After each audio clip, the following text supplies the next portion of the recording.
Números capítulo 11, nós vamos nos deparar com velhas atitudes do povo de Israel. O povo de Israel, neste momento da história, estava sendo ainda alimentado pelo maná, ou seja, não faltava comida, mas começaram a invejar a comida dos egípcios e começaram a reclamar com Moisés que eles não tinham carne para comer. Veja você como o ser humano é reclamão por natureza. Só que isso deu um desgaste muito grande em Moisés porque ele achava errado, claramente, que ele não queria que o povo tivesse esse tipo de ingratidão. E claro que Deus estava vendo tudo isso, só que Moisés ele chega diante de Deus e começa a dizer: Senhor, o meu fardo é pesado demais, porque esse povo não te ouve, eu sozinho não posso levar todas essas pessoas a um caminho, não sou babá desse povo. E aí Deus orienta Moisés que faça uma seleção de 70 anciãos, que como a gente pode ver muito claramente aqui no texto, são pessoas que são superintendentes entre o povo, né? Pessoas que têm sabedoria, maturidade, para poder dividir essa carga com Moisés e poder coordenar esse povo a qual Moisés estava conduzindo, né? E nesse trecho desse capítulo, algo muito interessante acontece, né? Diz a palavra do Senhor que o Espírito pousou sobre Eldade e Meldade e eles começavam a profetizar. Josué, vendo isso, vai até Moisés e diz: olha, manda eles pararem de profetizar. E Moisés responde, né, de forma até meio dura, né? Você está com ciúme de mim, por acaso, né? Eu gostaria que todo o povo do Senhor fosse profeta, né? Que o Senhor lhes desse o seu espírito. Então, até aqui a gente vê muito claramente que a humanidade de Moisés deixa claro que existem certos fardos que não podem ser centralizados numa pessoa, até pelo fato de que a obra de Deus não se trata de uma única pessoa, ela se trata de um corpo.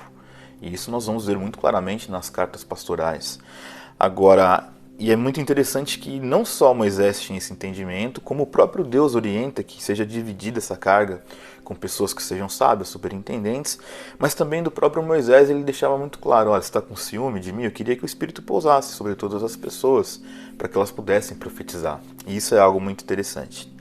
E quando a gente volta para o contexto inicial aqui desse capítulo, que é a reclamação do povo de querer comer carne, então, claro que Deus ouviu isso, e aí ele envia, né, as codornizes, né, que são pequenas perdizes, para aquele lugar onde que eles estavam, por todas as direções ali do arraial, e o povo fica ali por um período bom, né? Se não me engano, aqui na Bíblia diz que eles ficam o dia e a noite, e o dia seguinte só colhendo, amontoando, né, carnes e carnes e carnes. E aí quando eles estavam mastigando essa carne, a palavra diz que a carne ainda estava nos seus dentes, né?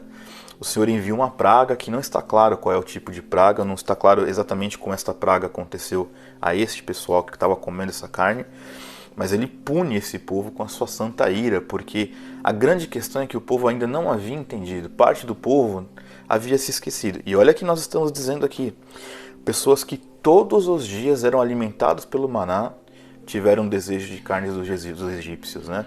E aí, se você olhar num contexto um pouco superficial, você vai falar: é pecado querer comer carne? Não se trata de comer a carne. O problema não é a carne em si. O problema é não ser grato àquilo que Deus já estava proporcionando e desejar comer coisas de ídolos consagrados, de um povo que não tinha uma aliança com Deus. E esta é a questão. A questão dessa punição e dessa ira é justamente por um povo que não havia compreendido que era ser um povo aliançado com Deus.